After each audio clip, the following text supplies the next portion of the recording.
প্রহ্লাদকে কি করেছে হিরণ্যকশিপু? না বিদ্যা অভ্যাসের জন্য তিনি প্রহ্লাদকে গুরুকুলে প্রেরণ করেছে। সেখানে গিয়ে প্রহ্লাদ কি কি শিখলো, কেমন পরিস্থিতি সেখানে তৈরি হলো, আজকে সেটা নিয়ে আলোচনা। নারদ বলেন, শুনো রাজা যুধিষ্ঠির। অতঃপর রাজা মনে করিলেন স্থির, বহু চিন্তা করি স্থির করে দৈত্যপতি, শিক্ষা বিনা কলুষিত হলো শিশুমতি। শিক্ষা বিনা স্বভাবের না হয় উন্নতি, অশিক্ষাতে পুত্র করে করিতে ভূপতি। রাখিয়া উত্তম গুরু শিখাবো উভয়, যাহাতে ভক্তির পাঠ শিক্ষা নাহি পায়। এতভাবেই দৈত্যেশ্বর আশিস সভাস্থলে মন্ত্রী সহ সুমন্ত্রণা করে নানা ছলে। মন্ত্রী কহে, শোনো রাজা আমারও বচন, শিক্ষা বিনা কুস্বভাব হয় শিশুগণ। তব কুলগুরু হয় শুক্রাচার্য ধীর, দুইটি তনয় তার পণ্ডিত সুধীর। ষণ্ড অমার্কা নামে খ্যাত দুইজন, শিক্ষা হেতু পরপুত্রে তাদের অর্পণ। তো প্রহ্লাদ যেখানে জন্মেছিল হিরণ্যকশিপুর বংশ, সেটা কি অসুরদের বংশ ছিল, দৈত্যের বংশ। এবার দৈত্যরা কি আর ভক্তি পথের শিক্ষা দেয়? না, তাদের শিক্ষা কি? মারো কাটো বিদ্যা, কাকে মেরে কাকে কাটবে, কি করবে, কিভাবে ধন সম্পদ লুট করবে, কিভাবে যুদ্ধ করবে, তাদের সারাক্ষণ এইসবের শিক্ষা। এবার প্রহ্লাদ পড়ে গেছে তার মধ্যে বিপরীত।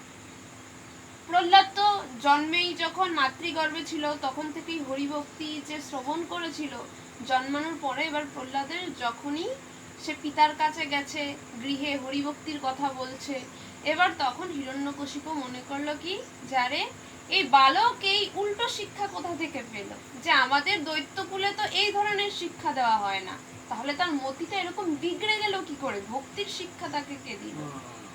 হিরণ্যকশিপু কি করলো, তার রাজ দরবারে যত মন্ত্রীগণ রয়েছে, তার রাজ পার্ষদগণ সকলের সাথে একটি বৈঠক করলো। বৈঠক করে সিদ্ধান্ত নিল যে ছোট্ট শিশু, তাকে সঠিক শিক্ষা দেওয়া হয়নি, তাই তার মতি বিগড়ে গেছে, সে ভক্তির শিক্ষা অবলম্বন করেছে কোথাও থেকে।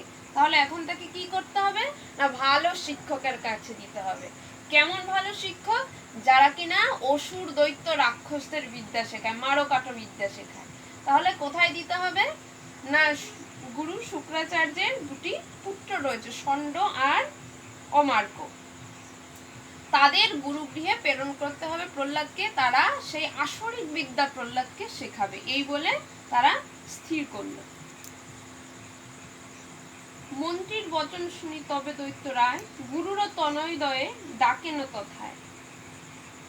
শালবৃক্ষ সমদেহ ভীম জটাজাল, রক্তিম লোচন যেন গোধূলি কাল। হেনরূপে দীর্ঘপদে শুক্রের কুমার, আসিয়া প্রবেশিল সভার মাজার। এমন কথা শুনে কি হলো, দৈত্যরায় সেই গুরু তনয় দুটিকে, তনয় মানে পুত্র, গুরুর পুত্র দুটিকে ডাকলো, যে আমার পুত্র প্রহ্লাদকে আপনাদের নিকট আমি দিলাম শিক্ষা লাভের জন্য।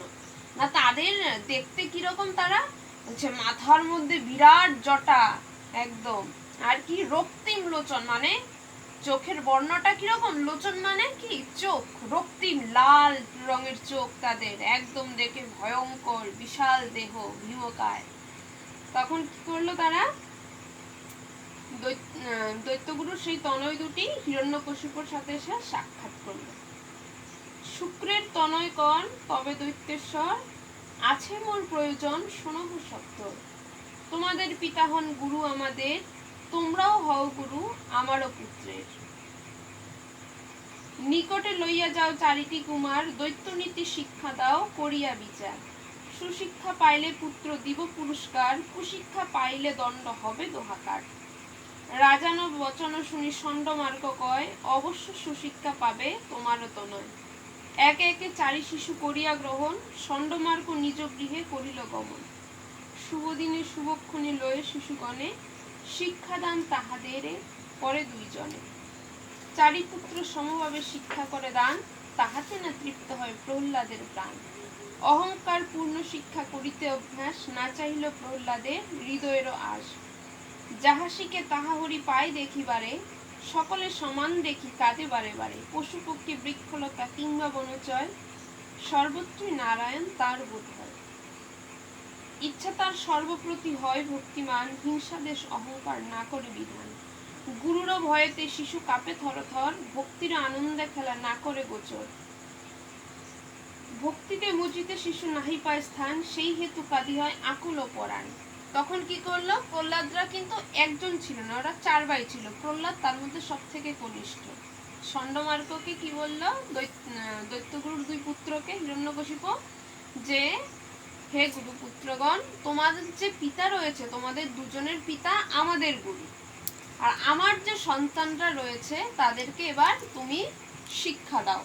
যদি খুব ভালো শিক্ষা দিতে পারো, আমার সন্তানরা সুশিক্ষায় শিক্ষিত হয়, তাহলে আমি তোমাদের পুরস্কৃত করব। আর যদি আমার সন্তানরা ব্যতিক্রম হয়, তাহলে কিন্তু আমি দণ্ড তোমাকে দেব, তোমাদের দুজনকে আমি দণ্ড দেব। তখন কি করলো, সেই গুরুপুত্রদের ষণ্ডমার্গ তাদের 4 জনকে নিয়ে আশ্রমে চলে গেল। যেই আশ্রমে চলে গেল, তাদের যে আসরিক বিদ্যা রয়েছে সমস্ত কিছু প্রদান করতে লাগলো। সেই 3 ভ্রাতা তো খুব সুন্দরভাবে শিখলো, কিন্তু প্রহ্লাদকে যখনই শেখানো হচ্ছে সেই বিদ্যা, প্রহ্লাদ তো শুনছে, কিন্তু যেন সেই যে জ্ঞান, সেই বিজ্ঞান তার হৃদয়ের সাথে কিছুতেই খাপ খাচ্ছে না। তার হৃদয় মন্দিরে যেন সেই জ্ঞান বিজ্ঞান কিছুতেই প্রতিস্থাপিত হচ্ছে না। আর প্রহ্লাদের অন্তরে কি, প্রহ্লাদের অন্তরে সদাই সর্বদাই হরিভক্তি বিরাজ করছে। যতই তারা জ্ঞান প্রদান করতে থাকে, প্রহ্লাদ যত্রতত্র যেদিকেই তাকায় সেদিকেই যেন দেখতে পায় সাক্ষাৎ নারায়ণ শ্রীহরি। সকলের অভ্যন্তরে তিনি কাকে দর্শন করতে পাচ্ছেন, গোবিন্দকে দর্শন করতে পাচ্ছেন। কেন, মীরাবাই বলেছেন কি, মেরে তো গিরিধর গোপাল দুষ্ট্র না কই। মানে এই কথাটার 2টো মানে আছে। আমরা যদি ভাবি, একটা কি, ভগবান ব্যতীত পৃথিবীতে অন্য কোনো সত্তা নেই। মানে এই যে আমরা গাছপালা দেখছি, জড় দেখছি, চেতন দেখছি, মানুষ দেখছি, পশু পাখি দেখছি, কীট পতঙ্গ দেখছি, যাই দেখছি না কেন, তাদের মধ্যে যে তত্ত্ব বিরাজিত, সেটা কিন্তু একমাত্র ভগবানের তত্ত্ব। যেমন স্টিল একটা ধাতু, সেই ধাতু দিয়ে কখনো কি হচ্ছে, থালা হচ্ছে, কখনো গ্লাস হচ্ছে, কখনো গামলা হচ্ছে, তাই না? তাই তো, কখনো বালতি হচ্ছে, কখনো হাঁড়ি হচ্ছে, কড়াই হচ্ছে, চামচ হচ্ছে, খুন্তি হচ্ছে, কিন্তু ধাতু তো একটাই। কখনো এটা এক এক সময় এক একটা রূপ নিচ্ছে। ঠিক তেমনি ভাবে আমাদের অভ্যন্তরে যে তত্ত্ব রয়েছে, যার শক্তিতে শক্তিমান হয়ে আমরা হাঁটছি, চলছি, কথা বলছি, এই যে শ্রবণ করছি, বসে আছি, শ্বাস প্রশ্বাস নিচ্ছি, খাচ্ছি, কাজকর্ম করছি, সেই তত্ত্ব একটাই। সেই তত্ত্ব ব্যতীত অন্য কোথাও কোনো কিছু নেই। তাই যদি সঠিকভাবে আমাদের মার্গদর্শন হয়, আমাদের অভ্যন্তরে যে অজ্ঞানতা রয়েছে সেটাকে যদি গুরুদেব জাগ্রত করে দেয় এবং সঠিকভাবে যদি আমাদের তত্ত্ব দর্শন জন্মায়, তাহলে আমরা ভুবনে গোবিন্দ ব্যতীত আর কোনো সত্তা নেই, অর্থাৎ ভগবান ব্যতীত আর কোনো কেউ নেই। যত্রতত্র যেখানেই আমরা দেখছি সব তত্ত্ব কিন্তু একটাই, কিন্তু লীলা বিশেষে তিনি কখনো পিতা হয়েছেন, তিনি কখনো পুত্র হয়েছেন, তিনি কখনো মাতা হয়েছেন, তো তিনি কখনো কন্যা হয়েছেন। তো প্রহ্লাদ কি দেখছে, প্রহ্লাদের অভ্যন্তরে যে সেই তত্ত্ব বিরাজিত রয়েছে, সেই যে দ্রষ্টা, তার যে দিব্য চক্ষু, দিব্য জ্ঞানের দ্বারা প্রহ্লাদ সকলের মধ্যে দেখছে যে জড় অজর চরাচর সর্বত্রই নারায়ণ অবস্থিত।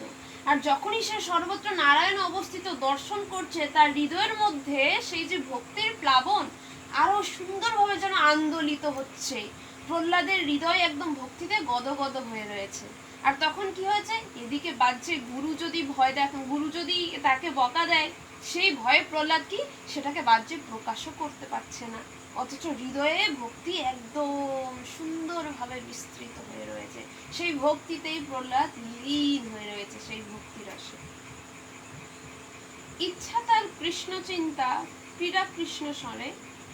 এবার আমাদের বিষয়টা কি হয়, এটা হচ্ছে মহাপুরুষদের কথা, এই যে অনুভব, এটা মহাপুরুষরা একদম প্রত্যক্ষ দর্শন করতে পারে যে সর্বত্র কৃষ্ণ দর্শন, কিন্তু আমরা এই কথাটাকে আমাদের অনুভব আসেনি এখনো। তাই আমরা কি করতে পারি, এই কথাটাকে যদি আমরা ভাবি কই সর্বত্র কৃষ্ণ নেই, এই কথাটাকে যদি আমরা হেলা করে ফেলিয়ে দিই, তাহলে কিন্তু হবে না। যেহেতু আমাদের অনুভব জন্মায়নি, মহাপুরুষরা অনুভবই করে আমাদের লিপিবদ্ধ করে দিয়ে গেছেন শাস্ত্রে, আমাদের এটাকে মানতে হবে, মেনে চলতে হবে।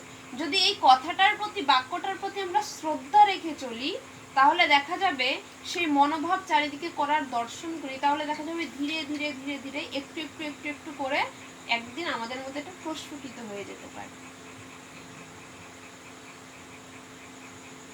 ইচ্ছা তার কৃষ্ণ চিন্তা ক্রীড়া কৃষ্ণ শনে সর্বজীবের সমভাবে নেহারে নয়নে। তাহলে তার কি ইচ্ছা?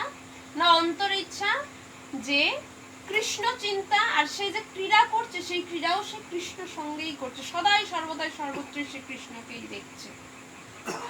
সর্বজীবের সমভাবে নেহারে নয়নে, তার মানে কি সর্বজীবে সকল যে জীব রয়েছে সকলকে সমানভাবে দেখছে। না আমরা আমাদের দৃষ্টিতে আমরা অসমান দেখি, তাই না? আমরা কেন অসমান দেখি? আমাদের দৃষ্টিতে আমরা অসমান দেখি কেন? আমরা সেই তত্ত্বটাকে জানি না, সেটাকে আমরা উপলব্ধি করতে সক্ষম নই, আমাদের মধ্যে সেই পর্যাপ্ত পরিমাণে জ্ঞান নেই। ভক্তিকে লাভ করতে গেলে যে জ্ঞানের প্রয়োজন, আমাদের যে অজ্ঞানতা দূর করতে হবে সেটা নেই, তাই আমরা এমনটা ভাবি। আর এটা কোথা থেকে আমাদের জাগ্রত হবে? তার জন্য নিরন্তর সৎসঙ্গ করতে হবে, শাস্ত্র অধ্যয়ন করতে হবে, আর সব থেকে শ্রেষ্ঠ হচ্ছে নাম জপ। কলিযুগ নাম আধারা, কলিযুগে একমাত্র নাম জপই হচ্ছে শ্রেষ্ঠ। নাম জপের মাধ্যমে কি হয়? নাম যখন আমরা দেখাচ্ছে নাম জপতে বলবো, কোথাও শুনলাম শাস্ত্র থেকে যে নাম জপ করতে হয়, এবার আমরা নাম জপতে বসলাম, একবার জপলাম, দুবার জপলাম, মন একদম লাগছেই না,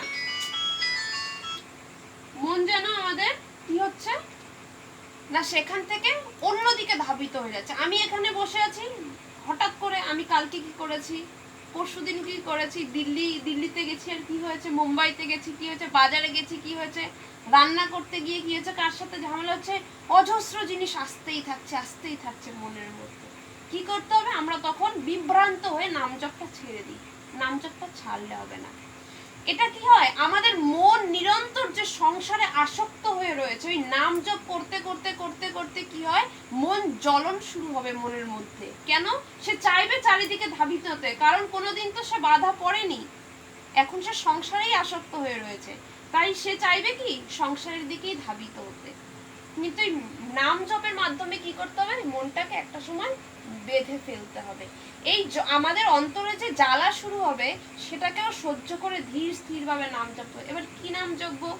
ভগবানের প্রথম অবস্থায় ভগবানের আপনার যেই নাম প্রিয় লাগে, কৃষ্ণ ভালো লাগুক, হরি ভালো লাগুক, রাধা ভালো লাগুক, হরিনাম মহামন্ত্র ভালো লাগুক, যা ভালো লাগুক, যেই নাম ভালো লাগুক, শিব ভালো লাগুক, দুর্গা ভালো লাগুক, কালী ভালো লাগুক, যেই নাম ভালো লাগে সেই নামই জপা শুরু করতে হবে।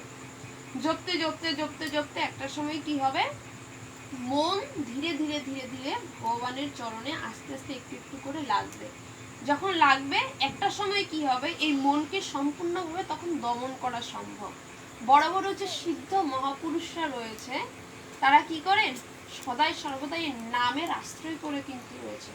কলিযুগে যে বড় বড় যজ্ঞ রয়েছে, যেমন অগ্নি জেলে যে যজ্ঞ করা হতো আগেরকার সময়তে, আরো নানা রকম জিনিস ছিল, তপস্যা করা হতো, ধ্যান করা হতো। কলিযুগের মানুষ এত কিছু পারবে না, তাই কলিযুগের সব থেকে সহজ সরল পন্থা হচ্ছে নাম।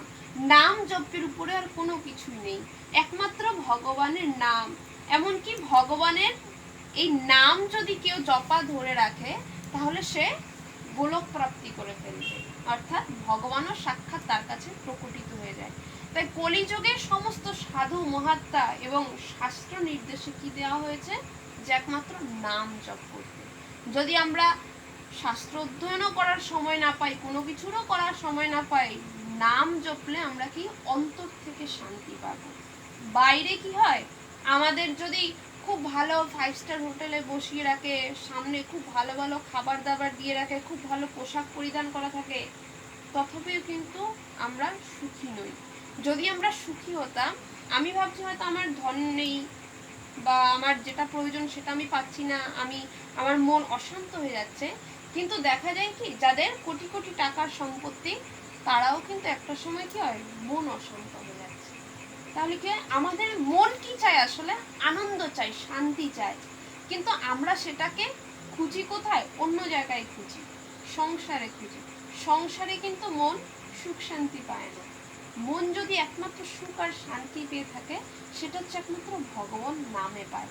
প্রথম দিকে কষ্ট হবে নাম জপতে, কিন্তু ধীরে ধীরে যখন এটা অভ্যাসে পরিণত হয়ে যাবে তখন এটা কি হবে, সেটা পরম শান্তি দেবে।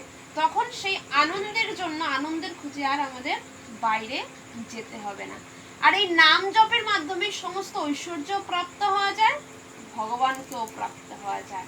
আর আমাদের হৃদয়ে যে প্রেম রয়েছে সুপ্ত অবস্থায়, সেটা যখন জাগরিত হয় তখন কি হয়, আমরা নিজেই প্রেমময় হয়ে উঠি। প্রেম সে বলো রাধে রাধে। আর তখন কি অন্তরে সেই ভগবত ভক্তির চিন্ময় যে ভাব স্বরূপ তা ধীরে ধীরে প্রকাশ হতে থাকে এবং আমরা পরমানন্দ প্রাপ্ত হতে পারি। দয়াল শ্রী গুরু ঠাকুর